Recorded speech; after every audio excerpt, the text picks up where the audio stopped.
All right, good evening, YouTube, everybody. Hope you guys are having a wonderful Saturday evening. Welcome back to the Almost Mediocre Sports Guys. I am Anthony. This is Mike. We are here. Good evening, We everybody. are here putting in podcast number 2. Hopefully, this one goes just as good as the last one. I think today, right now, we're going to start talking. Our first topic is that first game of today. If anybody watched it, was the Minnesota Vikings game versus versus Indianapolis. Biggest comeback in NFL history. What did you think about the game, Mike? Pretty crazy, pretty crazy. I mean, obviously, if you're watching at halftime, you're pretty much turning the TV off. I mean, pretty much like, unless you're well, probably even if you're a Colt fan, you're turning the TV off about that time. But yeah, I mean, I don't know. I'm not necessarily sure how you put that into words. It was a, you can look at it two ways, obviously. Great comeback or just a great collapse. I'm going to lean towards the Viking side of it. I thought that was pretty impressive, you know. I don't know what the coach said at halftime, but I think probably a few guys got their backsides reamed over what was going on at halftime. But whatever he said or whatever he didn't say, obviously the players just they heard something and they found something in the second half that worked. And you know, it's possible too that with Saturday there as a head coach, and I'm not knocking on the guy, but collapses like that, it's not just on the players; it's on the coaching staff too. So you got to look at both sides of it. So it was just probably just a big, complete collapse by the entire group on the field. What were you thinking? Yeah, I mean, I think I kind of agree with you about it being more of a bigger collapse because Minnesota's offense did not look great that whole game, at the beginning until they finally started making the comeback there.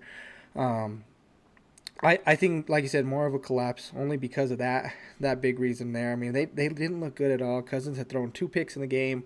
Um, and Indy was just kind of just rolling to a win there. It seemed like, I mean, and they didn't put their foot on the gas and finish them off. And that's the thing with Minnesota that makes them a little bit dangerous when you start thinking about come playoff time is the fact that they can do things like this. This isn't the first time they've done it this year. I mean, they had the huge comeback against Buffalo halfway through the season too. So that's what makes them dangerous. They have so many weapons on the field, and that really showed today because Jefferson wasn't the main receiver there at the end. I believe he kind of got hurt too, but Osborne stepping up real well for them. Thielen stepping up real well.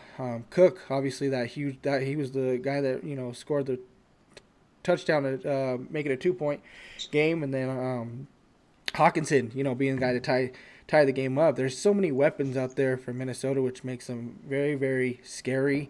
And also that defense. Their defense always can come alive whenever they can. Hey, question for you. Where are you at with? Because I'm thinking. I think we were talking to your dad briefly today, or maybe it was today. And I can't remember if it was you or your dad talking about that, bud. But you think Ryan pretty much calls it at the end of the season? I think You so. think he's I done? think actually this will be the last bit for him. I mean, he just doesn't. You think he steps down? You think he steps down, or you think the Colts say, okay, we gotta go a different direction I think here? it's kind of going to be a mutual thing. I think they're going to kind of obviously talk with him, and once they kind of get where he's at, I think more than likely in his head already dealing with what he had to this whole year. It's been too crazy for him to keep going, and he just hasn't shown the ability to be that great of a quarterback like he used to be. I still think he will be in the Hall of Fame. I think he deserves to be in the Hall of Fame. He's a great You think quarterback. Yeah, so? I think he's really really great. I know he's had his debacles. This is one shows today, but he's a very very good quarterback, very smart. You never hear anything bad about him either. I mean, he stays pretty quiet out there. No, you So, don't. yeah, I think he could be. I'm not saying first ballot anything like that, but I think he does have a solid chance to be able to get in there. Yeah. The other one I was going to ask you about too. And I hope I like Matty Ice a lot. I do like Cousins a lot too. But that was the other guy I was going to ask you about. He had a big game today. He has big games. I question sometimes where he's at with his decision making in games that really matter. I know. I think you and I were talking, away from the camera with your dad one night about where he stands with his performances in big games, particularly on Monday nights. Monday nights, for the most part, he's really struggled throughout his career Yep. to Yeah. step up big. I do have some reservations about where he's going to be come playoff time. Today's game, again, you fall behind 33 to nothing to a good football team. And Colt fans out there, don't beat us up. We like the Colts. Go Horseshoe. I mean, we do like my dad's a diehard Colt fan. I like him too. But if the Vikings are playing a serious opponent, and this is where you got to look come playoff time, is where you guys going to be at, because you can't fall behind 33 points to the Colts at home. I mean, that can't happen. Kudos again to the comeback, but you got to find what the problem is, because if that repeats itself come playoff time against the Cowboys, against the Eagles, potentially against Detroit, we don't know. You can't have that happen. But what are your thoughts with Cousins? Because, man, I struggle with Well, him here's the sometimes. thing. If you really think about, take the whole NFC itself, and how many of those teams that are pretty much guaranteed a playoff spot has ever had a quarterback that has a quarterback, sorry, on their roster that has any postseason experience or any success in the postseason. Think about it. You have Hurts, Yeah. who hasn't won in the playoffs. Dak's had his problems. He showed that this year. He's not playing like the same Dak he was. He has his problems in the playoffs too. Hasn't taken Dallas far. You got Brock Purdy, who's probably going to make it, who's obviously never been there. And some of these other teams, Goff's been there before. Brady obviously could be. P.J. Washington in Carolina's never done any, has not been in there. He's the other one that could make it. Other than that, you just have Brady. That's it. So it could be any of these teams that make it with these quarterbacks that have problems. So it basically comes down to who goes out there and plays the best game, and we all know that. We've talked about this before. At least in baseball, basketball, you get a 5-game series, you get a 7-game series, you get a chance to maybe redeem yourself. In football, it's one game. That's all it takes. And just like something like today, where Kirk Cousins shows, and like I said, it hasn't just been today. He did it again. It's Buffalo also. He can make a comeback, and he has done it before. Does he have his problems in primetime games? Of course he does, definitely. But so do all these other quarterbacks. Other than Jalen Hurts seems to changed his game up a whole lot more. He's obviously great, but he still hasn't shown greatness yet. He hasn't been to an NFC Championship game. He hasn't been to a Super Bowl. Dak's never been to a Super Bowl. Cousins never been to a Super Bowl. Purdy's never been to. All these quarterbacks in the NFC have not been to a Super Bowl, other than teams that have a chance. Like you said, Brady, obviously, out there. Possibly Goff gets in. He does have experience though, and that Lions team is definitely up and coming. I think they're going to be. I think maybe I might be going out of a limb on here. They might make it. They might make the playoffs. I mean, I would love to see it. But I think if they do make it, they're going to be. You Yep, talk about exactly. Detroit, And right? if they do make it, I think Yeah. you got to watch out for them, because they are on one of those crazy runs at the end of the season that nobody likes to see. Yeah, and I tell you what, but like we talked about when we did our first podcast, a couple weeks ago. And we're not homers for anybody. I mean, everybody has a team they root for. But like we talked about, when we come on this show, we're trying to be analytical. We're trying to be unbiased and talk about things. But I will say this, you and I, again, we talked about this with Detroit. You could even say like a Cleveland right now, like you and I have talked about. I struggle with Cleveland because of Deshaun. But as far as rooting for them goes, so to speak. But when I talk about, it'd be nice to see Detroit get in. I'm speaking on the fact that, and that's a good point, because like you and I again talked about off camera a couple nights ago, Detroit's got some momentum. They're building. The defense is starting to come around, starting to catch up to the Oh yeah. offense a little bit. This could be a Oh dangerous yeah. team come playoff time. And Goff is playing well. Is Goff a Super Bowl quarterback? I know, yes, he took, he helped take the Rams to the Super Bowl in Super Bowl 53, but, I struggle with that part of it. But back to my point, you got to kind of root for Detroit. And I say that because not from, let's go root for Detroit. I'm talking about, we're talking about a team who hasn't had success really since No, Bobby yeah, Lane was drinking definitely. beers and smoking No, I cigarettes get at it. Yep. halftime back in the Yeah. 50s. So that's the kind of team you root for. You did make a good point, too, about Jalen.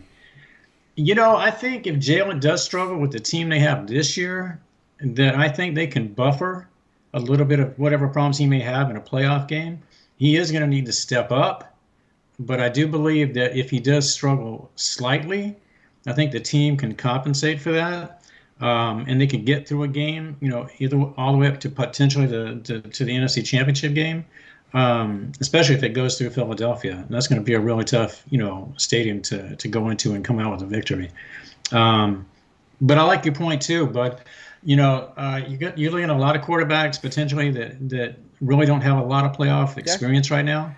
So you go back to the guarantee part of it, and I like that a lot. Hopefully, it'll make the playoffs more exciting. Um, both sides look real good. Boy, the AFC is just going to be yeah, stacked. and It looks like. even the other thing is, if you think about these teams, even though like you were talking about that, maybe when we talk about that, maybe they all don't have that factor to get them there, but they all do have really great defenses. I mean, Philadelphia's defense is good. Cowboys defense is great.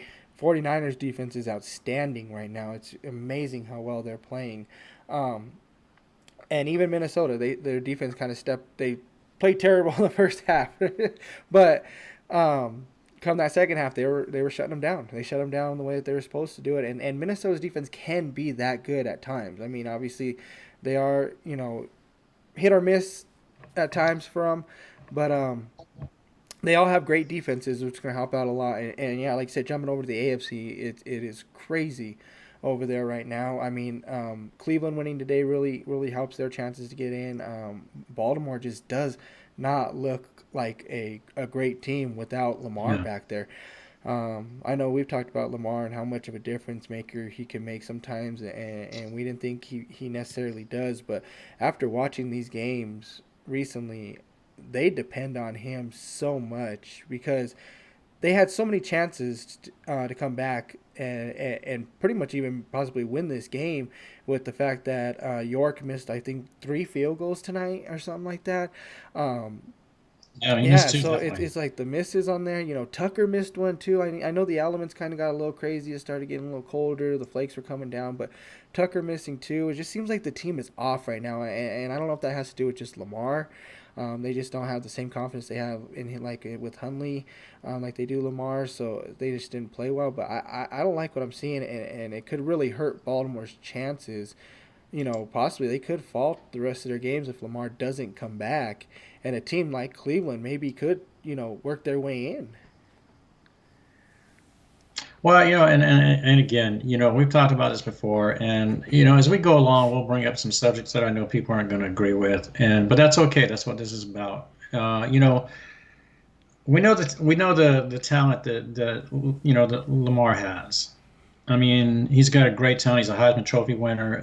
There's a good skill set there, but again, you and I've talked about this, and I think, not speaking for you, but we essentially have agreed that to this point in his career, Lamar hasn't shown the ability to take the team to the next level, so to speak. You can do all you want in the regular season. This is about winning in the playoffs, and this is about winning Super Bowls. It's not about just one MVP and you live off of that and that attach Yeah, that to your resume. You got to start. You got to show up, and you got to show out, definitely. as they say. And to this point in his career, and Baltimore fans, if you want to get upset and rip us, that's fine.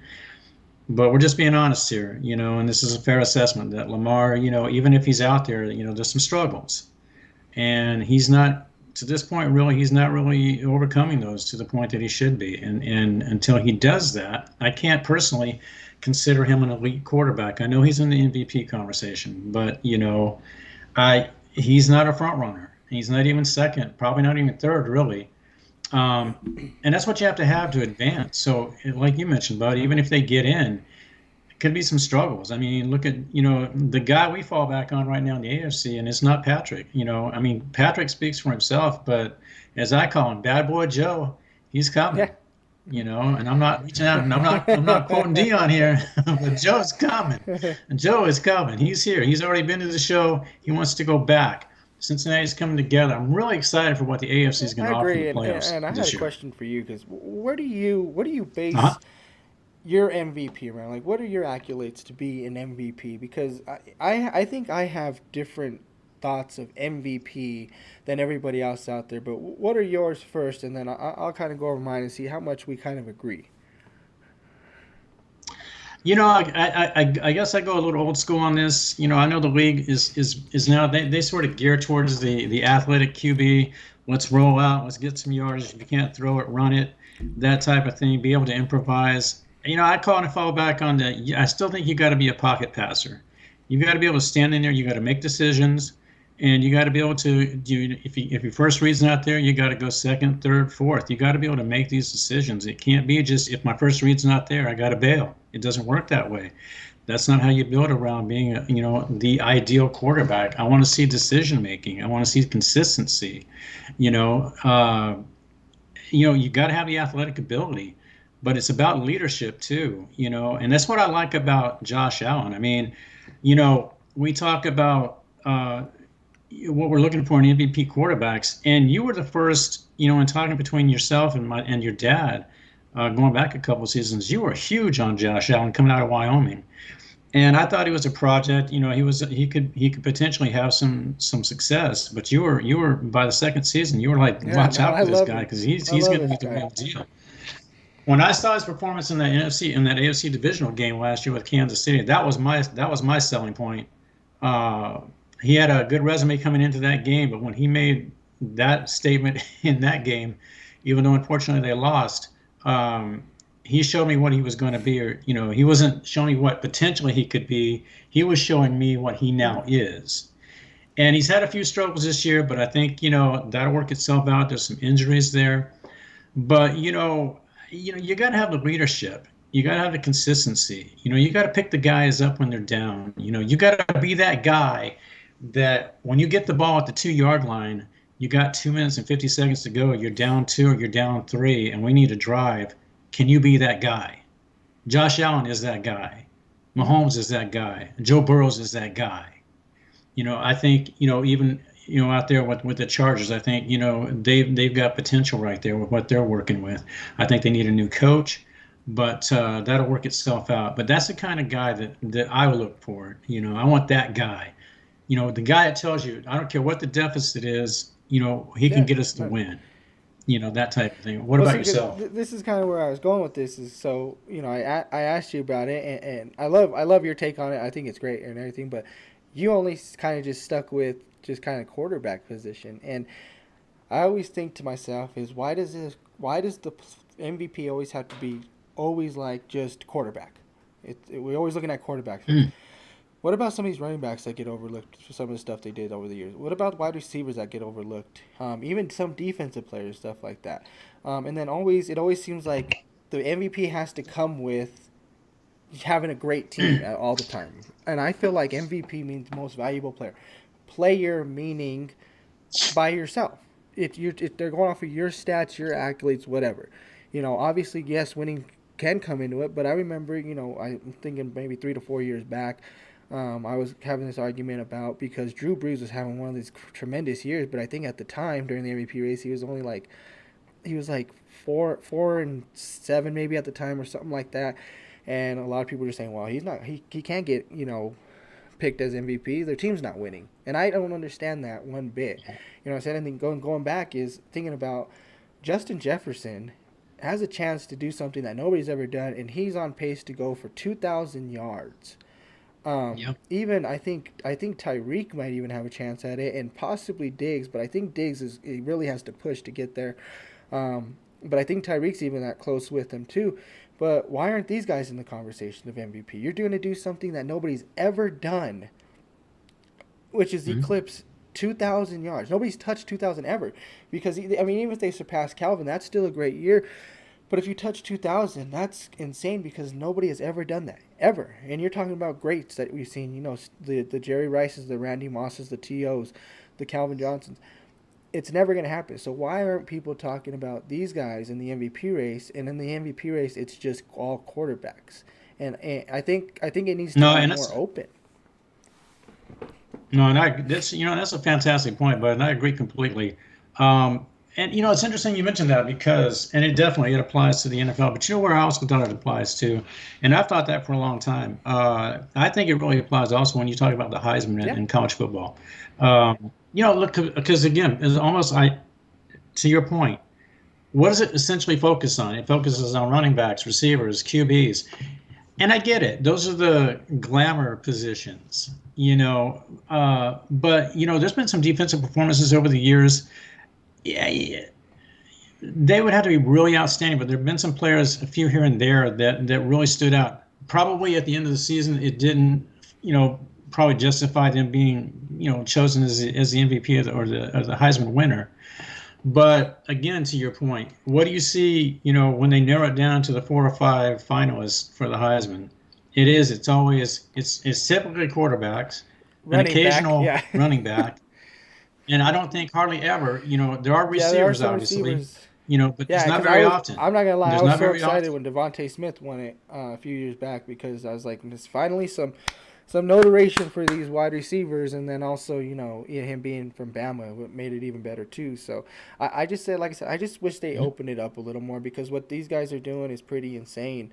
Um, and it's pretty great to see, like I said, especially if you're gonna eclipse something like that. I think they should get recognized for it with something like an MVP, especially if they do it. Well, and not only that, I think right now with what Jefferson's doing, because if you look, because guess who's up for a Yeah, new contract? He's up for I a new know. contract at the end I of the season. They're talking about I agree. $50 million with this guy. And I think if you're going to give it to somebody, if whether you agree or not, if you're going to go out that kind of money to somebody, then that's one of the first people you Yeah. got to look at. And that's going to be one of Minnesota's dilemmas because to keep him, you're going to have to Hmm. put out the money. And he's already shown that he's worth it. He continues to improve every season. So it's like you're talking about right now. He's having a season that's Yeah. almost unheard of. And if it plays out like it has the potential to, it's going to be unheard of. You know, because this guy is phenomenal. Again, you talk about having a quarterback that you have the confidence in to, take you on that Yeah. final drive to win a game. But to your point, how about that receiver that you can look to that's going to give you that clutch catch, that 9 yard out, when Yeah. you need eight, Definitely. that 15-yard post pattern to pick up the 14 yards you need. That's the kind of guy you need. That's the kind of security you need to have, and that's what also helps give that quarterback that MVP.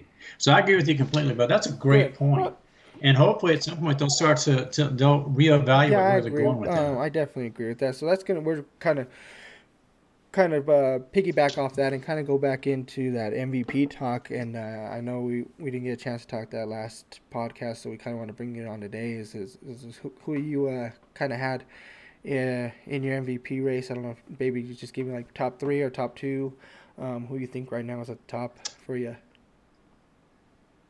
Yeah, obviously, I tell you what, it's hard to go against Patrick. What the guy does in a game is almost unbelievable, and it happened again last week in the Denver game.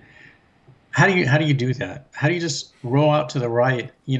Defenders Yeah. collapsing on you, and here's this guy, and you just kind of toss it to this guy, and it's just ridiculous. You do that. You throw no look passes down the field, and what he does defies logic, and he continues to, you don't see any type of depreciation in his game. He just continues to improve year in and year out. And that's one thing I like a lot, is to see that he's consistent. I like his work ethic. Again, like you mentioned, you don't hear the bad things about individuals, and that's another thing I like to hear about athletes in general, is I don't want to hear the negatives away from the game. I want you to be that example that you should be setting on the field as well as off the field. Patrick right now is my guy. You got to put Jalen in there simply because his numbers justify him being, in the top three. And I think right now, I'd go with him as a solid two.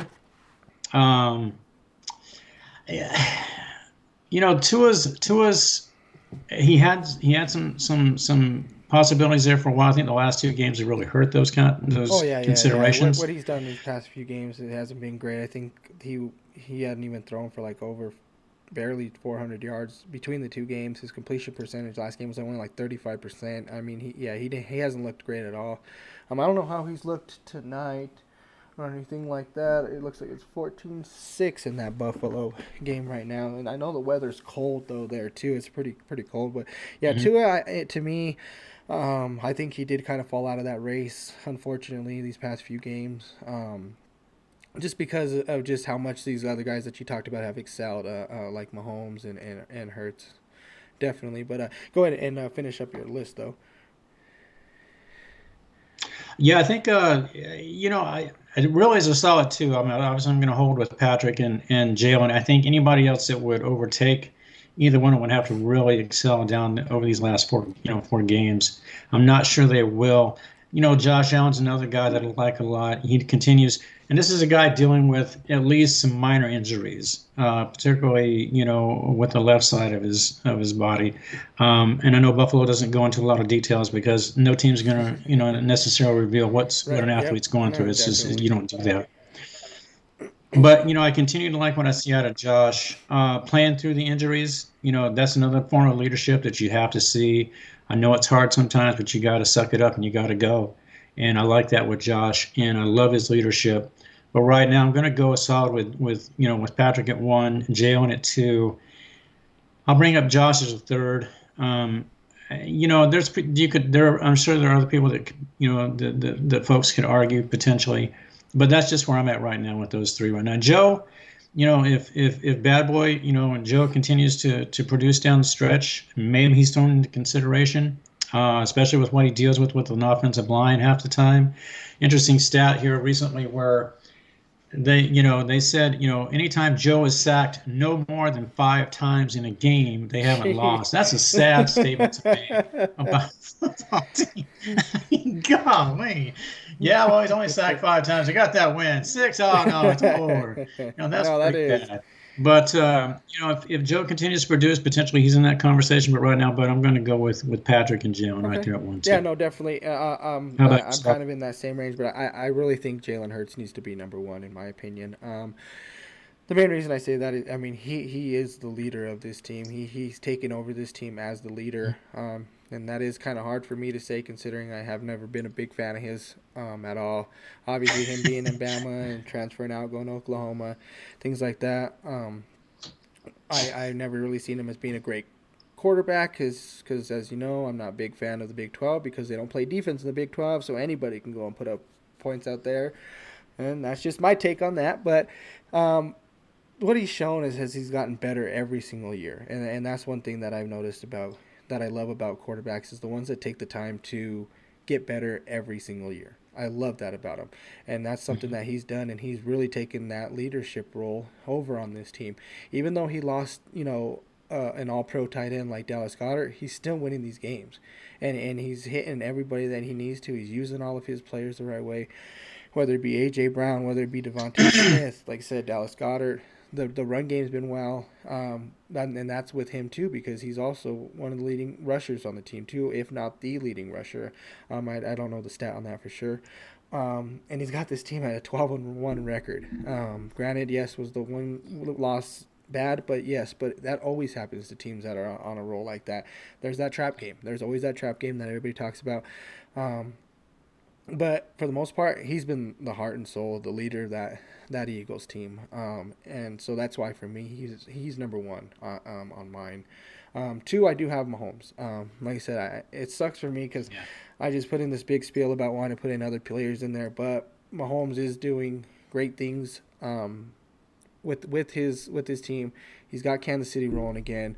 Even though people said he wasn't going to be able to be well because he lost Hill. Him and Kelsey still have a great relationship out there on the field, and you could see that, game in, game out. He's still making plays with other wide receivers that he has. That's just what he does. He makes plays. Mahomes makes plays. He's a great playmaker, and he's fun to watch. And that's another thing that makes you, in my opinion, as an MVP is who do you enjoy watching? You can go out there and just throw passes all day or catch touchdowns, and if you're not, if you're not exciting, you got to be some sort of excitement for an MVP in my opinion.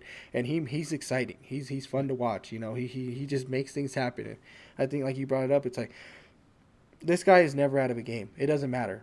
You could be down 14 with 3 minutes left in the fourth, and they'll find a way to still beat you.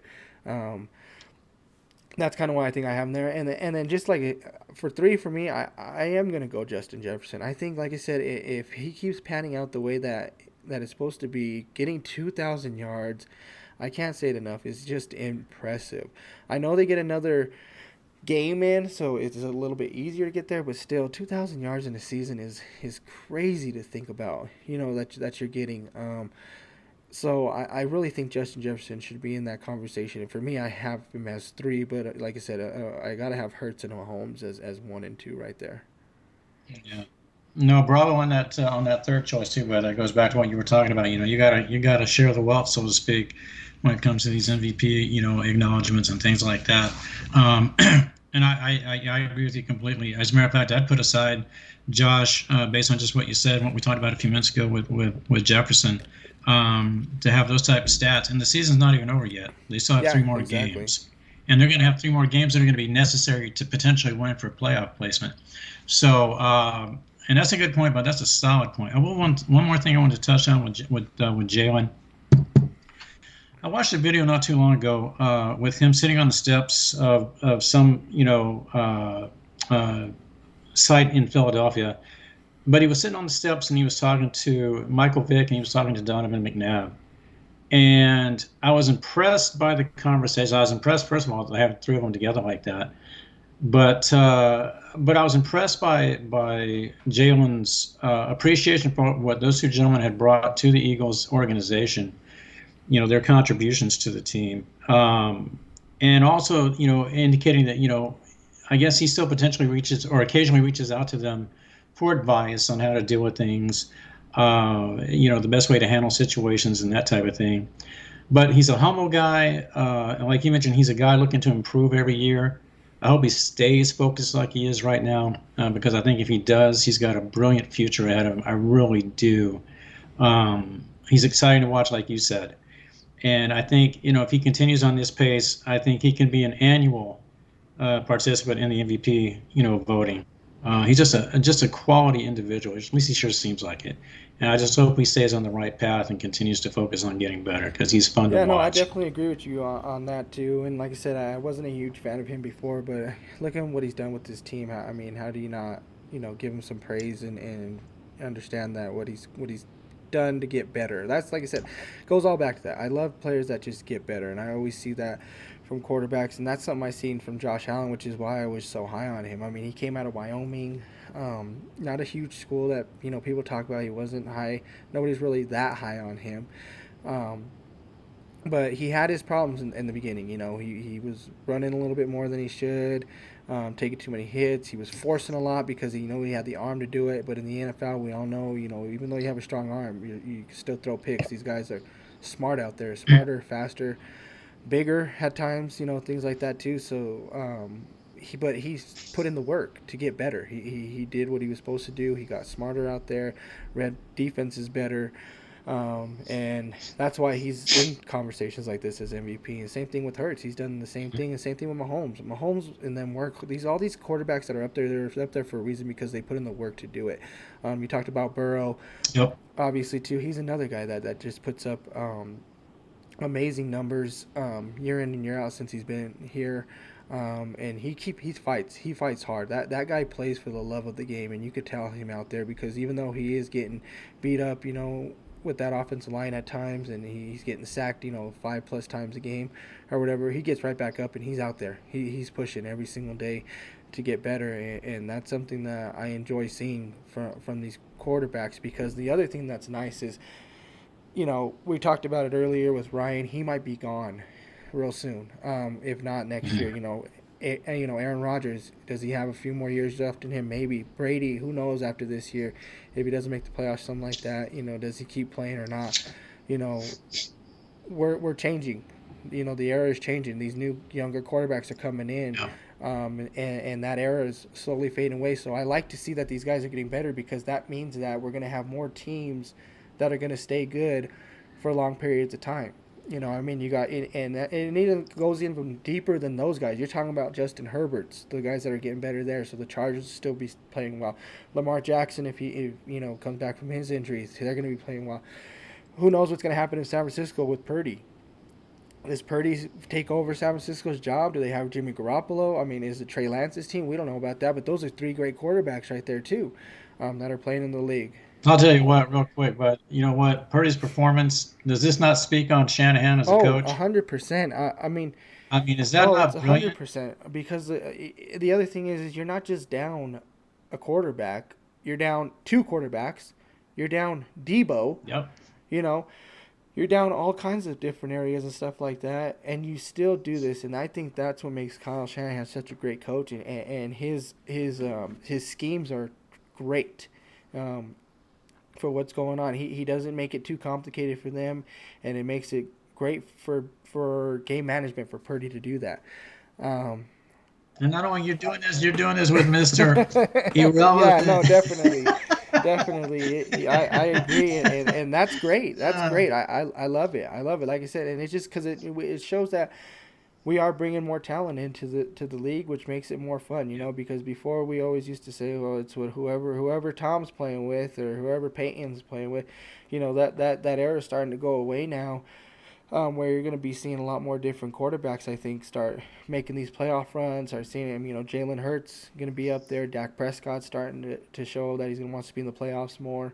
Um, who knows? We may even see a Daniel Jones in there, Taylor Heineke too, something like that. That makes it too. So, I love it. I love what I'm seeing with all these quarterbacks. And that's I'm going to have a question about change at the top of the hour, but I wanted to ask you about something with college basketball next. And first, I want to touch on just Carolina for a reason. They were the number one team coming into the preseason. Obviously, they had a stretch of games where they lost four in a row, went to 5-4. And then I was looking at their upcoming schedule at the time, or like the next 6 or 7 games. There was real potential for them to wind up 11-5 coming out of that stretch. Today was a big, big win for these kids. That's a good win. Well, technically, you're playing in Kentucky, but it's still a road game, technically. But I thought it was an impressive win. My question to you is, you go from ranked number one to start the season to you completely vanish out of the top 25. And then we'll get into the top 10 real quick right after this. But I wanted to ask you, do you think today's win over Ohio State, you think that'll bump Carolina at least back into the top 25? I don't think it does because I think what happened is I think they got bumped down pretty low after losing those, what was it, three straight we said or whatever it was.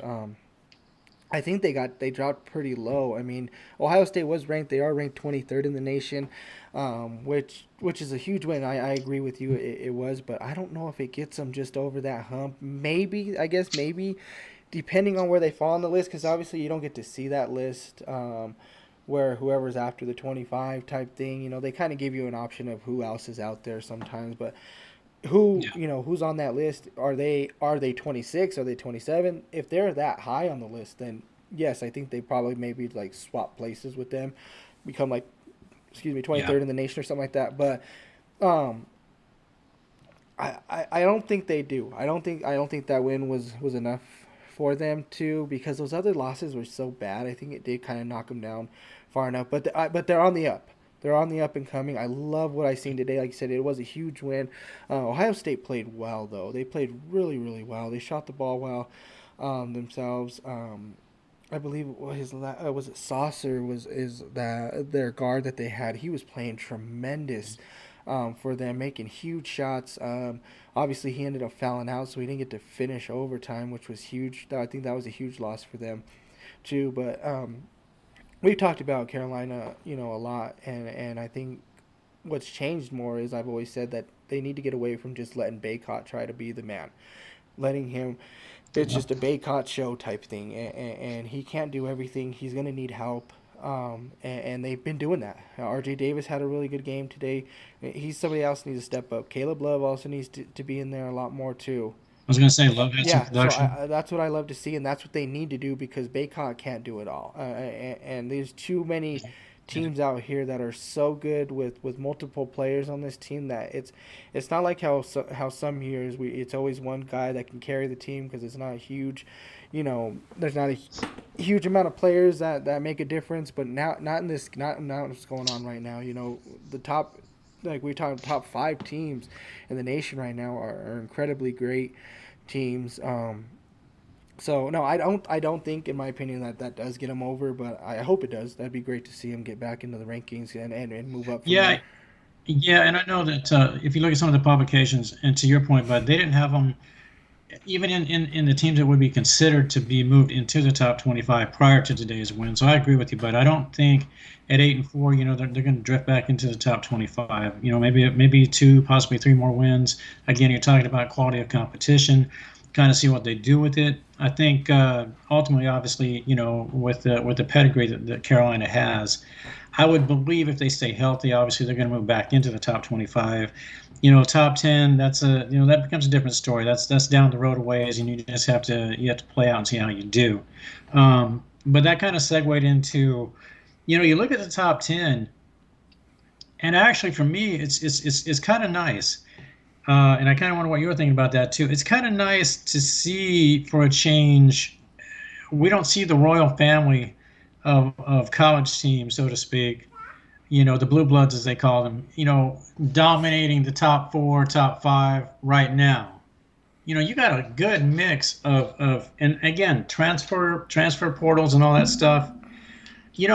I don't agree with the transfer portals, but obviously it changes the landscape of sports. You go one year from being a below 500 team to the next year you could be an NCAA Final Four team. You could be a bowl team in the college football. But if you look at what's going on in college basketball right now, just with the top five alone, you got Purdue, you got Virginia, UConn, Alabama, Texas is there, Houston is there. I mean, these are teams that typically they don't occupy those top Yeah, spots. And right now, so it's nice to see that change, to have that, influx of new blood, yeah, as they no, say. definitely, I agree. It has been a while. Yeah, like I said, looking at the top five list, and I believe Houston even beat Virginia today. I believe. If it wasn't today, it was Okay. yesterday. I believe they did beat them. So that's a huge. Is that at You know home? what? That's a good question. I wonder if I can see because, like I said, that was a big win for them. I believe. That was a huge win for them. Yeah, they did beat them 69-61 in Virginia. They beat them. Is what it was. So Okay, so good, that's gonna good. change some things on that rankings too. I mean, obviously those two, obviously Houston's gonna bump up now. Virginia's dropped a little bit.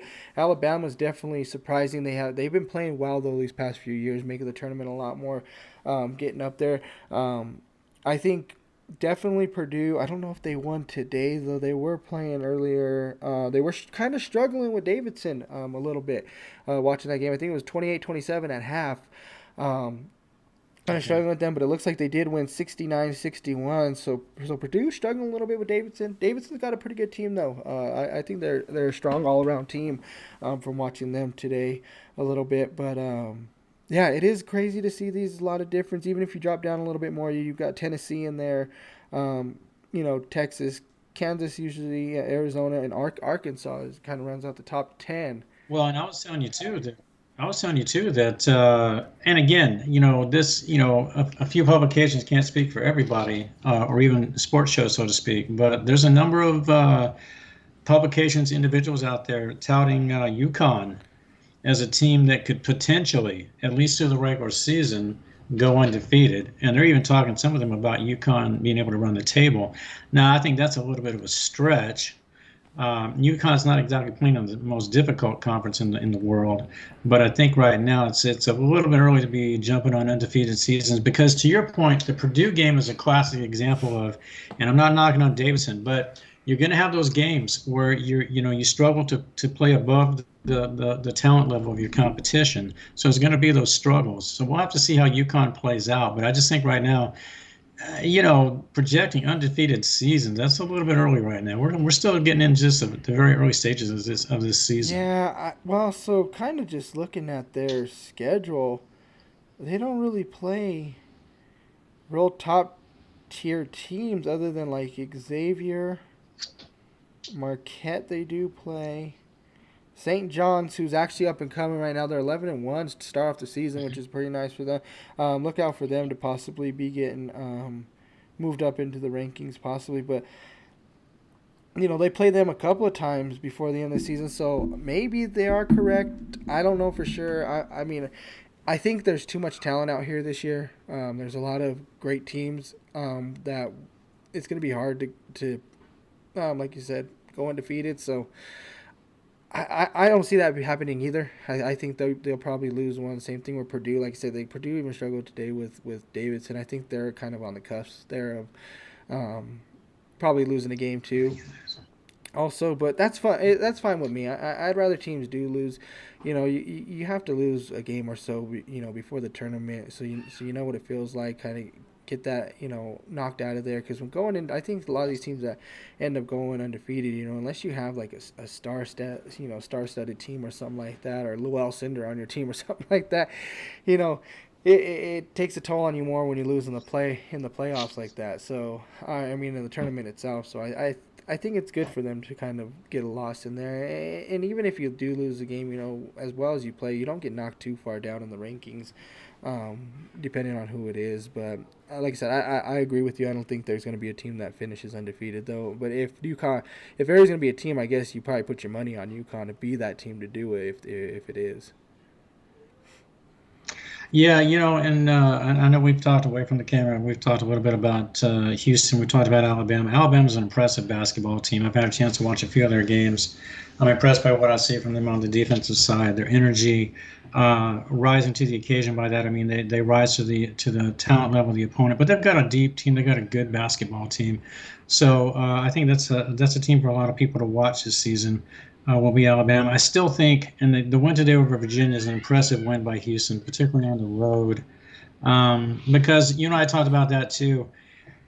Houston doesn't play in the most stellar conference. I mean, they're a good basketball team. They showed that last year, but I tell you, when you start out the seasons playing teams like the Northern Colorados and that type of thing, that's a little difficult for me. I know it's typical fare for teams to do that now, just to give your team some reps, work out some kinks, as they say. So let's play a small school and do what we do. If we beat them by 60, we beat them by 60.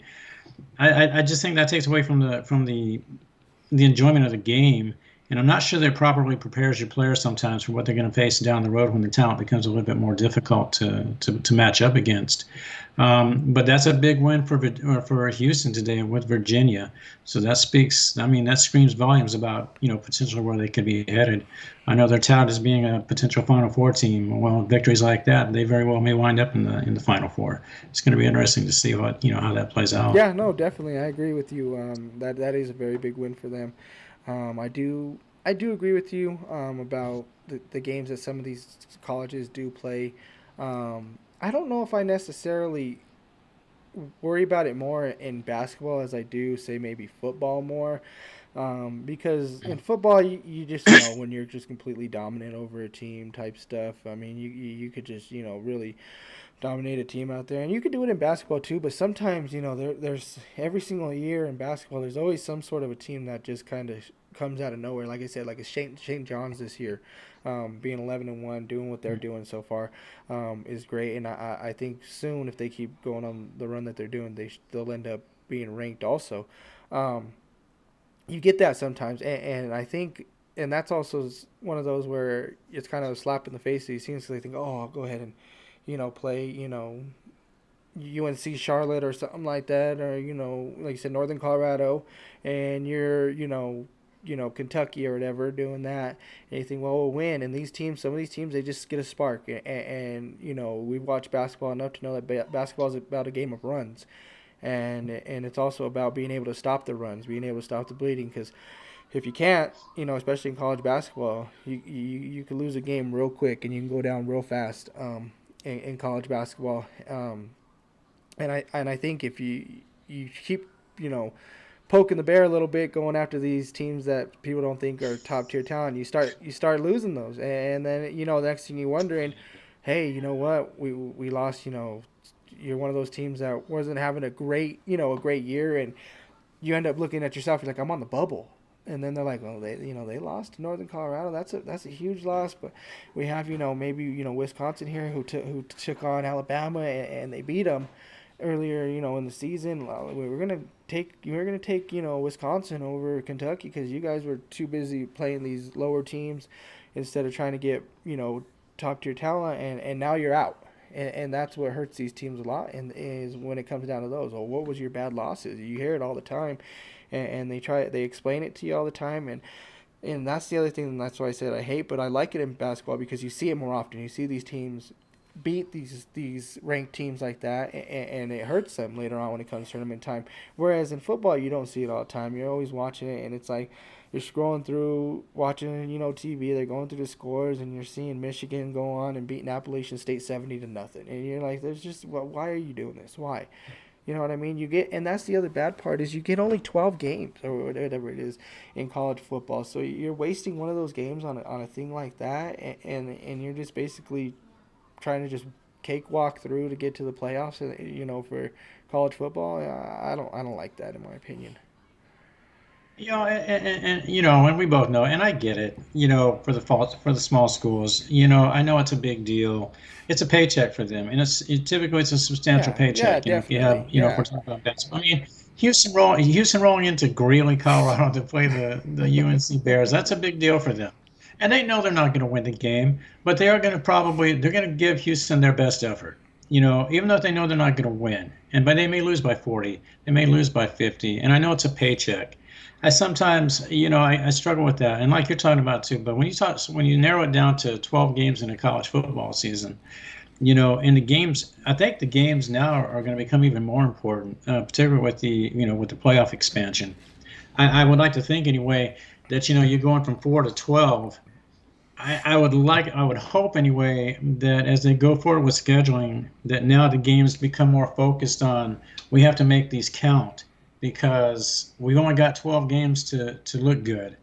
So we need to come out of the gate strong. We need to be impressive, and we're going to have to again, show out if we're going to have a chance to be considered for this. Um, so hopefully we get away from a little bit of that. I'll never really favor what the Big Ten and SEC are doing, but I think they're gonna. I think we're drifting into a monopolization of college football, and I don't ultimately think that's going to be good for the game. Uh, SEC fans will disagree, and the Big Ten fans will too. But I tell you what, it's almost like you're going to have somebody coined this a while back that said all you're really going to have is the AFC and the NFC of what the NFL is, and that's all you're going to really have now. And everybody else is just they're peeking in the window, wishing it was them, and you're not going to be a part of that. And I just think it's going to take away from some of the enjoyment of the game. You and I talk about sometimes we enjoy watching the small schools play, whether it's basketball or football, more than we do the big time schools, as they say.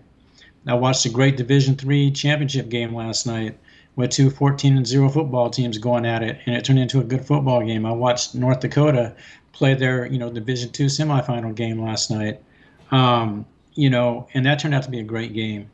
And there's just that it's nice because it's almost like an intimate feeling you get. I mean, because typically these schools only have the parents and the Hmm. fans showing Yeah, up for these games. yeah, That's it. definitely. That's all you got, and that's what it should be about. You know. So I don't know, but we'll see how it plays out. But I agree with you. I hate to see particularly when you're talking about a shortened football season where you've only got 12 games to make an impact. And you throw out these schools sometimes that they're not going to win. Occasionally you get that upset, but for the most Yeah, part it and never I get why happens. these teams do it too. I mean, I've always thought that like the committee for college football is way more ridiculous than they are in college basketball because these teams do it obviously so they can make sure that whether they have to play a top tier team, at the end of the season or not, they try to get to be undefeated because it's almost like you lose one game in college football, it's over. I mean, yeah, that's pretty much how it seems sometimes because if four other teams can finish undefeated, guess what? You're out of the playoffs. That's all that matters. That's it. It doesn't matter. So, but I feel like if you take chances in college basketball, whether you be a top tier team or you be middle of the pack or below the team, if you're taking chances out there, they're a little more lenient on you. When that being said, whether you won or lost the game, they're a little bit lenient. You could be a team, like a St. John's who maybe starts playing top tier teams. They got UConn on their schedule. They got Bama on their schedule. They have Gonzaga on their schedule. Something like that. Some of these top teams, they play them. maybe say they lost 2 of those 3 games, they're going to look at it and be like, well, guess what? They only lost to Gonzaga by like 3 points. They lost to Bama by a point. It was a last second shot to win. And, they went out and beat UConn by 5. I think this team should get in for those. They took their chances. They played well against these teams, even though they are, maybe a 500 team or maybe, a game or two above. Taking chances in college basketball really helps you when it comes to that point. And then this goes back to what we said in football. It's one game. The tournament is one game. And that's all it takes. And we've seen so many Cinderella teams. We've seen teams that, go all the way to the Final Fours. We've seen teams that should have never won. The 83 NC State team, who picked them to win that? But you know what? It's because of teams like that have the heart, that have, the will to go out there and play, are the teams that end up winning this game. And all you have to do is make it. And I think you challenge yourself more, and you also make yourself a better team when you do things like that, in my opinion. So I think that's what helps it out a lot more for them, and I think that some of these college teams should take more chances out there, and how it helps make themselves better, and even coaches too. You get to play these top teams that have great coaching. At the point you're going to see some of these guys that you're probably looking at yourself and you're like, oh hey, I watched this guy growing up. I wanted to be him. A coach like that, they'll teach you, that you learn from them. You can kind of get things from these other coaches to help better yourself as a coach. Hey, I wanted to, since we're kind of talking, we're still on the college thing, folks. What we were thinking about, Anthony and I were thinking about doing too, as we go forward. Over our last half hour, we were thinking we might just kind of, sort of freelance, so to speak, and just, throw some topics out there that we both have an interest in. Sometimes, obviously, sports related. But one I wanted to grab you with real quick, bud, right off the top, is your thoughts on Deion, head coach at CU. I think it's going to be a good move for him, and for CU. Obviously, CU's been down for many years. They haven't played well at all. Lost today, surprisingly. Oh, are you talking about Jackson State losing? Yeah. Yep. I was going to kind of bring that up too. They didn't. I thought they played fine. I thought the game was really good. I mean, it was back and forth. I didn't catch too much of it. From what I did see, it looked like it was back and forth. I really did like seeing. Obviously, Deion's son is quarterback for Jackson State, and he will be moving over to CU over here. So I think the future's bright for CU. Like I said, they've been down past few years. I mean, even more than a few years. It's been a while since CU's done anything. Obviously, haven't won a national championship since '90, but we haven't been relevant for probably the last good 5 to 10 years as far as in college basketball or college football. I want to get your take too. This is another subject that you brought up away from the camera this past week, and it was a good one. And I thought it was valid. Your take on where it stands with the scholarships and kind of what Deion's approach is to the scholarships. I thought your take was really good on that. So why don't you throw that out there? Yeah, well, because I was a little perturbed by the way he was kind of coming to these players and basically telling them that not necessarily saying kind of not necessarily saying you got to get the heck out of here if you're not good or something like that. And, he's trying to challenge these players too, but the other thing is some of these kids, they come out here and he's automatically thinking he's just going to bring in all these players through this transfer portal, whoever played at Jackson State, and it makes it seem more like to some of these CU players that everybody he's bringing in is completely better than them. And that's kind of how it seems for him, too. He's just kind of like, you know what, a lot of these guys, you need to get the heck up out of here because you were 1-11 last year. None of you guys are great. And that's not right because I feel like he hasn't even stepped foot on the field with these guys yet. He hasn't got to meet a whole lot of these guys yet probably. He hasn't seen what some of these guys can do on the field. You might have a bunch of talent out there that other coaches didn't see. And Deion's a great coach. He understands talent. He knows when he sees it. He played the game. He played the game at a high level. He's a Hall of Famer. So that's what makes him a great coach, and he has that swag about him that he's going to bring to CU that I think we need something like that, and I like that about Deion. But I feel like he didn't get to know his players first before going in there and just basically saying, hey, get the hell out of here. And I know what he's trying to say. He's basically saying, if you're not ready to work, get out of here. But some of these players are not used to that stuff, and you may have a diamond in the rough that's just like, I don't really like the way this guy's coming off, just barely stepping on the field like that. You're a Division IIA coach. You ain't been up here in the big leagues yet. So what is that they always say? You gotta give respect to get it, type stuff. And I know he's trying to earn his respect right now with what he's doing, but I think you got to kind of ease up a little bit on that, in my opinion. But I think he's gonna be great for CU. I think he really is gonna change this program around, in my opinion. Something that we haven't seen in a long time. But I believe that's exactly what he's going to do for CU. Yeah, and I agree with you, but I think I think he came in with that whole idea about, and I know with the transfer portal, I guess I got to research this a little bit more. Maybe somebody out there, if they look in, they can educate us on the exact understanding of this with the portal. I thought you were limited to like 2 transfers. Apparently, like I mentioned to you with the kid out of Georgia, and he's going to transfer now for the 4th time. So I don't know what the limits are on this, but obviously it's not 2. But back to your point about that, whether you're doing it because you're more familiar with what you have or what you had at Jackson State, I don't know. Um, uh, but also, I guess unfortunately that's where the sport is headed.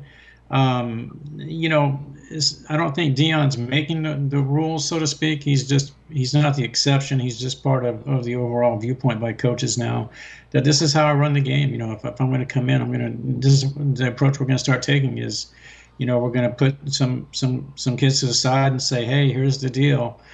I'm going to give you a chance to reach out to somebody else, see if they want you. If they do, go. Best of luck to you. Unfortunately, I guess that's the reality of where college sports is headed. I don't necessarily agree with it. I think it's almost like cutthroat. But apparently, it's the way of the world now. I agree with you completely. I think Dion, he brings that excitement to a program that's in desperate need of something. No, I mean, I literally, but I thought, and you and I have talked about this. I was dead serious. I thought CU had reached the point where they really seriously needed to look at considering the idea of dropping down to Division II ball, because you're just not able to compete on a Division I level at this point, and it's not going to improve. I didn't think Dion would take the offer. I thought, if anything, he'd either stay at Jackson State or he would look for an offer coming out of Florida, and stay out that. I didn't think Cincinnati was ever on the table, but I didn't think he'd agree to come to Colorado. I don't think ultimately he'll stay beyond 5 or 6 seasons. If he's successful, I think he'll either look for a job back in Florida or he'll transition to the NFL. I think that's where he's headed, and I don't blame him. I mean, he's put it out there before. Look, I'm gonna go where I feel like I need to be, where I'm gonna be where I'm supposed to be put, and that's what I'm gonna do. But I think if he can help the team transition over the next 5 or 6 seasons, I think it would help CU a lot. And I really am excited to see where this program goes. I'll be watching them closely over the next couple of seasons, just to see hopefully what the turnaround potentially can be, because I think it's going to be exciting. No, I definitely agree. I agree. Definitely, he's gonna change. He's gonna change a lot of things here in CU, and I think it's gonna be for the better. Like I said, it's just kind of, for me, it was just a little different. I've never seen that approach really, where coaches kind of just almost basically telling guys to kind of get out of here. I've seen coaches obviously get a little crazy and tell these other players, if you're not ready, next man up type stuff. But this felt a little different for me, the way he came in right away. But like I said, I still love him. I think he's gonna be great here. And he's going to definitely change CU football for us. Yeah, and I'm not even sure college is college anymore. I think it's like semi-pro.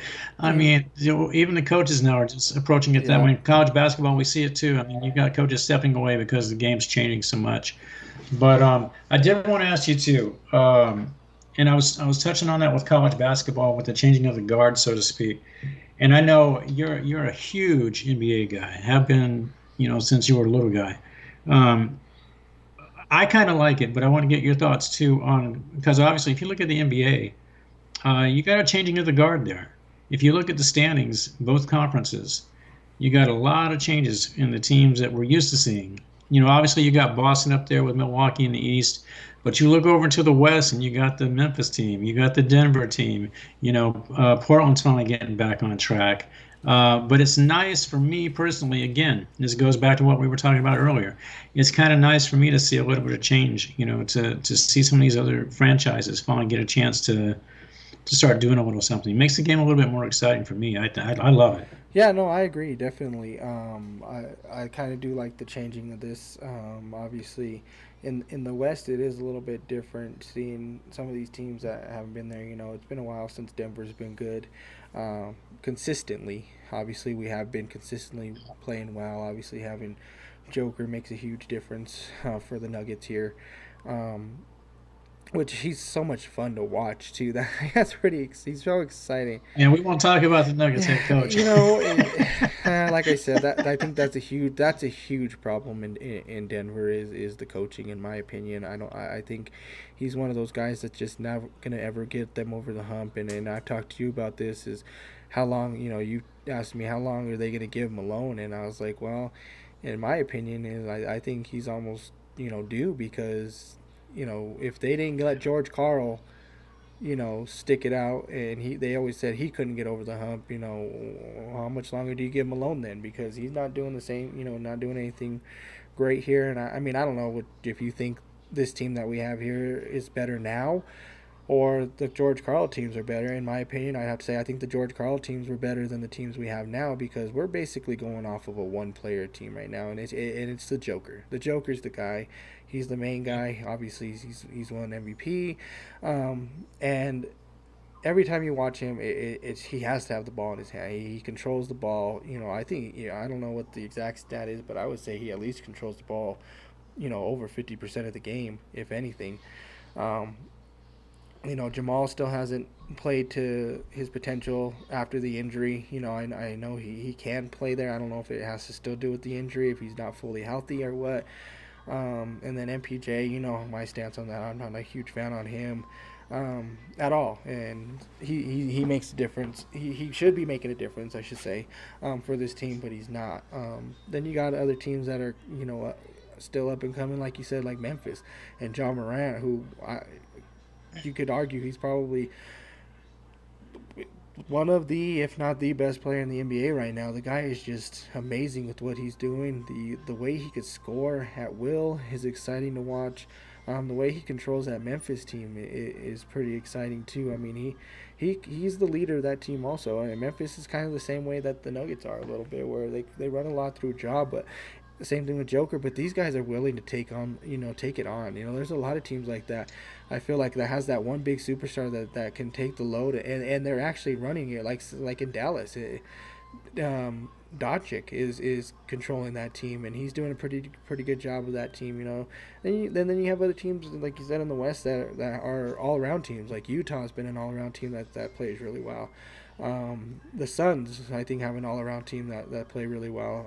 I know they've struggled with some losses there for a little bit. They were like 1-6 in their last 7, but they won last night, I believe.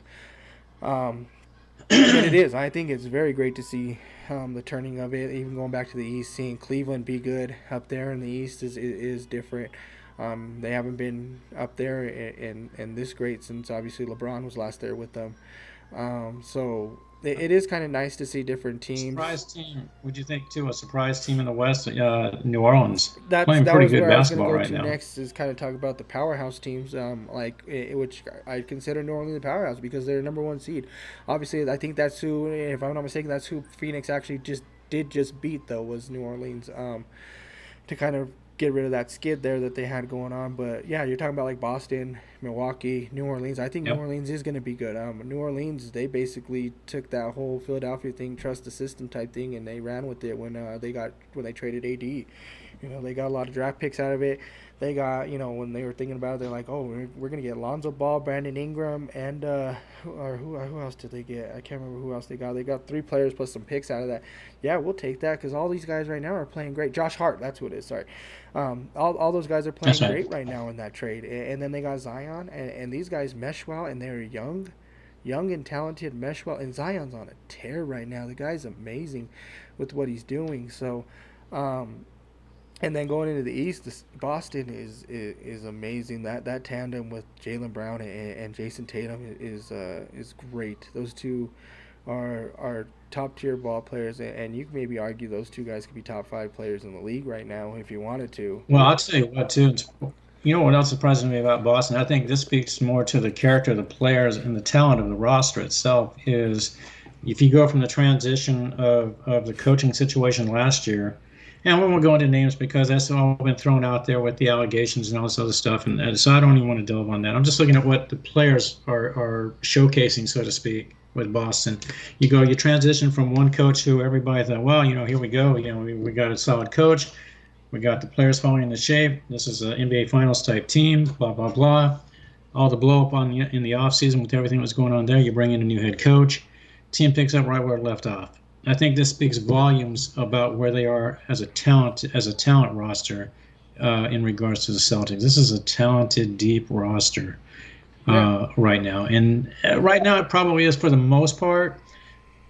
I would say at this point a two-team race, and obviously I'm talking about Milwaukee, and obviously with Boston right there. I mean, you've got other teams right there with them too, but right now, I mean, Cleveland is there, like you mentioned earlier, but right now, Milwaukee and Boston look really, really strong. Yeah, no, definitely, I agree with you. And the other thing about Boston that's really good about them is their defense. Their defense is really good. They got some players on there. Obviously, Yep. Marcus Smart has been Defensive Player of the Year.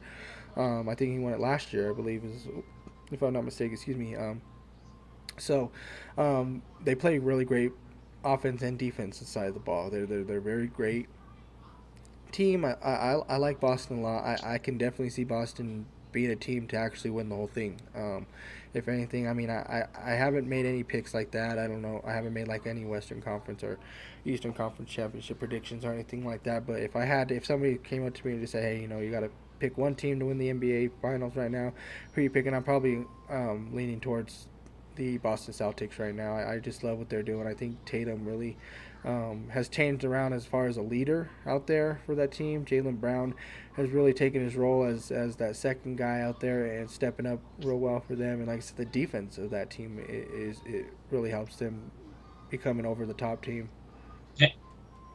So that leads to one of my next questions, bud. So I'm thinking, I think I probably already have get a good idea of your answer. So you're not seeing Golden State repeat. No, unfortunately, I'm not. And then, you know, as much as I'd love to say that they could, I'm a huge Steph fan. I love Steph Curry. Um, I love Klay Thompson. I love what Golden State has done, and stuff like that. But excuse me, goodness gracious, that cat's getting a little crazy over here. Everybody wants to be on TV, I swear. Yeah, so I don't see it happening. That I think Steph's a little bit injured right now too. That's not really going to be great for them. They don't play really well without him.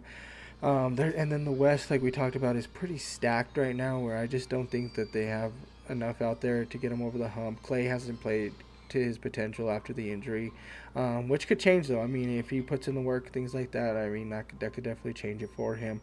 But I just can't see that with as many teams that is great in the West right now that they could even potentially even get to the finals. Maybe I mean I don't even know if they could even get to the Western Conference Finals with how strong the West is right now. So I don't see them repeating. Yeah, and I wonder too with Golden State because, aside from that, you look at the injuries, and obviously Steph's out now. He may be out for a couple of weeks. But, you look at the injuries they've had over the last few years and the runs that they've had to get to the finals, either to lose in the finals or win in the finals, that starts to add up. If it's just Mm-hmm. repetitive, and they've been to the finals so many times now that at some point it just you run out of steam and age starts to catch up with you. The injuries start to catch up with you, and I just think that's where Golden State is now.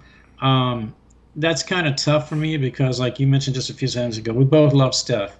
And at some point, Bud, we got to get your list that you made up. I want to get your list on this podcast because that's how good that list is, and I want you to share that because I think it's one of the very best lists statistically of the 11, like you've mentioned, that we've talked about of current players, retired players. I mean, the list will explain itself, but we'll go into more detail about that at some point. But we got to get that list on here because it's a fantastic list you put together with the statistics and the decades of the players involved that you've covered. It's a phenomenal Thank list. you. Yeah, no, I'll definitely But try to I get just through think when that, you and talk, we'll try to make it a point to get that list on here.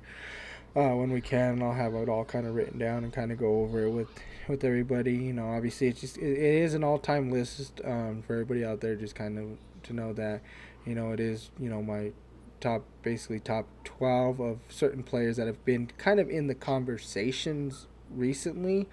With all this, obviously, you have the big conversation of whether LeBron and Jordan. That's the main one. Obviously, you have the talks with LeBron now being able to come close now to surpassing Kareem scoring. So you're gonna have your top. It's basically your top 12 all time of the guys that have been kind of in the recent conversation, and even some that I threw in there that I think need to be in this conversation. Um, and not necessarily saying being conversation as far as like the greatest ever, the number one or anything, but need to be in the top 10 list and need to kind of understand when you do lists like these two. And like I said, it's a non-biased list for me, type thing. But I'm going off of everything. You're looking at the stats. You know, you're looking at you know, their personal accomplishments, you know, records wise as far as like career winning percentages, how, you know, how often do they win when they played it, you know, playing in the league. Also talking about, well, you know, what they meant for the team, what they've done for you, you know.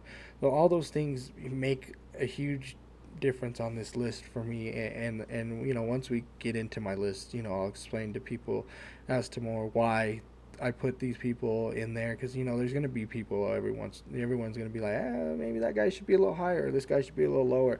So I'll explain a little more as to why they are on the list and what they're there for. Well, you know, when we come to that, that'll be something that we'll probably hit on the next podcast that we have. Yeah, real quick, and we won't. I know we're on the backside of time here tonight, but I had to touch on this just briefly. We can get into it more with the next podcast, but just a real quick overview of your thoughts and mine, obviously, on Draymond Green and this, as I put it, just this is a PG show, so we can't use foul language. I really could with Draymond and this list he came up with of his top five. But just your thoughts, real quick, just. More so with the top two. Let's go with the top two. And what was his? You know, what was his five? Do you have that with you again? What the exact five was that he had picked? the exact five was it was Jordan, or was it Jordan? Shoot, I gotta think, bud. Steph was five, right? No, Shaq was five. I'm trying to remember what it was. Oh shoot, I should have brought it out. I'm blanking on it right Let now. me see. Let me find out exactly what it was. It was LeBron. It was LeBron, Michael. Uh,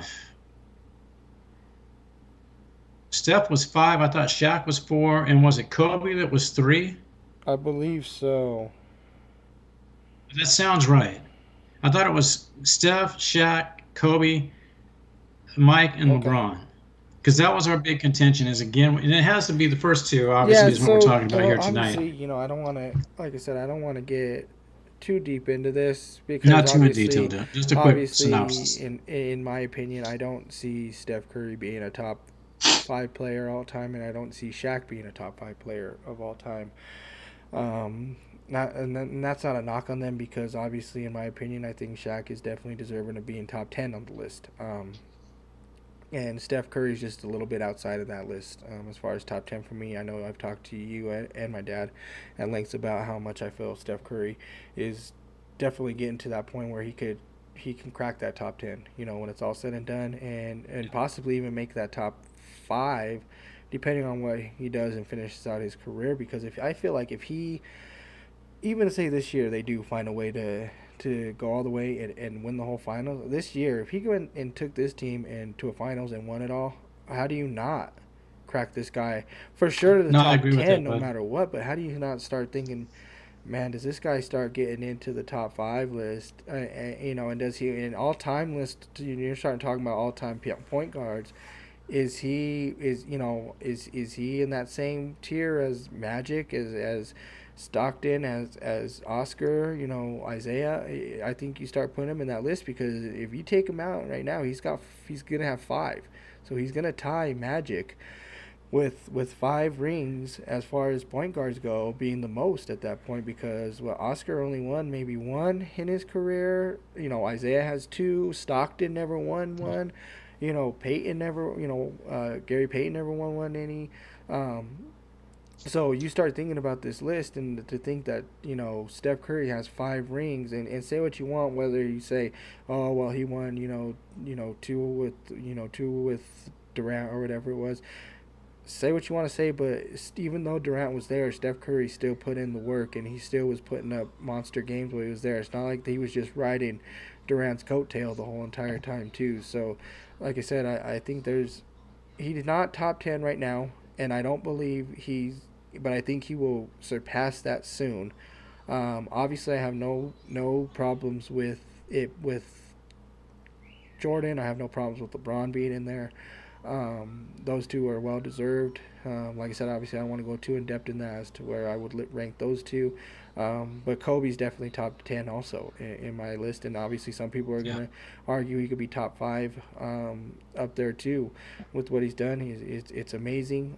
But as far as his list goes, obviously I know he's played with Steph his whole career, so it's easy to be a little bit biased when it comes to these types of conversations and say, oh, this is the best guy I've seen. But if you don't do your homework enough, and you don't look at some old film, and look at guys like a Magic Johnson or John Stockton and Isaiah Thomas, and look at what they did for their teams, they make a difference. Oscar Robertson too. I mean, the guy was amazing.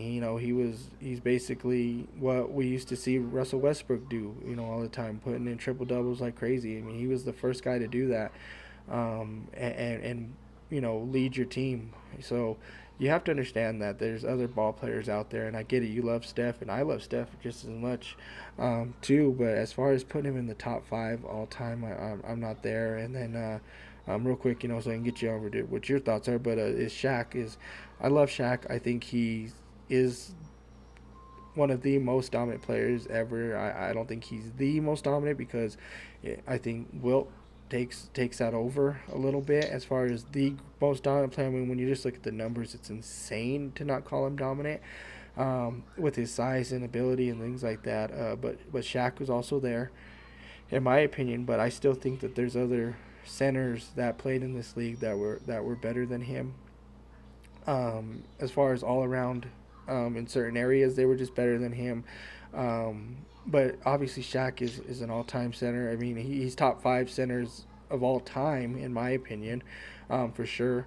But as far as being in a top 5 greatest list of all time, I just don't see that. I could. There's probably about 3 other centers I'd put above him, before I'd put him in that top 5. Yeah, and I think going back to Steph real quick, but I mean, I know we're not two people on an island here with Steph. I think we both agree he's the greatest shooter 100%. in the history of the game. Yeah, I think if somebody wants to get on and debate it with us, that's fine. Bring your stats, bring your argument, and we can sit here and we can talk about it. But I think on the whole, people are going to agree with us that no one's ever seen a guy shoot the ball like this, especially from distance, obviously. And he makes a 3-point shot look like a layup half the time. It's just effortless for him. We saw this when he was at Davidson, and when he carried the team through the tournament that year. But again, folks, and we'll try to get into this with the next podcast, because Anthony has absolutely put together a list that everybody should see, particularly if you're a basketball aficionado and you have a respect for history and statistics. Anthony has put together a list that requires a viewing. It's very thorough, and it speaks on a lot of things, and it speaks on the history of the game, actually, current, past, present, however you want to look at it. But we'll get into that, and we'll discuss that a little bit more with the next one. But I know we're on the back side of this. My last little bit with this is, please, folks, as we go forward, as is customary, please, if you like the episodes, please hit that like button. Please subscribe for both of us. We build off of your interests and what you think of how we're doing. And hopefully, as we go forward, we'll continue to get some thumbs up from you folks. But I will let Mr. Anthony Alvarez close us out here. Thank everybody again for your time. And fantastic conversation, bud. Greatly appreciate it as always. Yeah, no, definitely. This is another great episode. This was fun. Trying to. Luckily, we got through a lot more than we did last time, which is what makes it a lot more exciting, a lot more fun to talk about, and definitely, like Mike said, reach out to us, everybody, and let us know, other things that you like us to talk about. Maybe some things that we missed, or even what you think about, some of the conversations that we talked about. Are you guys on board with us on some of the things we talked about football wise? Are you on board with us on some of the things we talked about basketball wise and all that other stuff too? So definitely reach out to us on that. Let us know what you think. Let us know what you think about our backgrounds. Are our backgrounds good? Yeah, I think they're I'm pretty cool. waiting for that home run to come over my shoulder here, so I can catch it. But obviously, baseball season's not here yet either.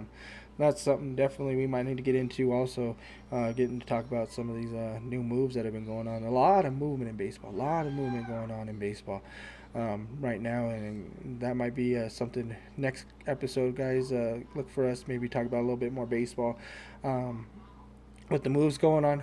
Oh, real quick, folks. I'm sorry. Let me say one thing too, Anthony. Real quick, folks. We know the holidays are coming up. Obviously, we got Christmas next weekend, New Year's the week after. Um, we may not be, on the next couple of weeks. Anthony and I will talk about that. We'll just kind of see where schedules are at. But if by chance we're not back for the 2 weeks, or at least one of the 2 weeks, certainly look for us. That first Saturday or second Saturday in January, around the 7th, I believe it will be. And we'll definitely be back up and running at that point. We may slip another one in here over the next couple of weeks. Anthony and I will talk about that and see where our schedules are at. But if you don't see us, hopefully you're looking for us. That's great. Let you know we haven't disappeared. But we're with the holidays. We understand everybody's got a lot going on, so just bear with Yeah. us, folks. So Yeah, my no, apologies. definitely. Everybody, we appreciate you tuning in. Like I said, definitely give us some feedback on it. And great show today, Mike. Definitely look forward to episode 3. So take a Yes, look sir. at You us. too. So have a great night, everybody. Be safe. Have a happy holidays and a happy New Year. Merry Christmas, Happy New Year.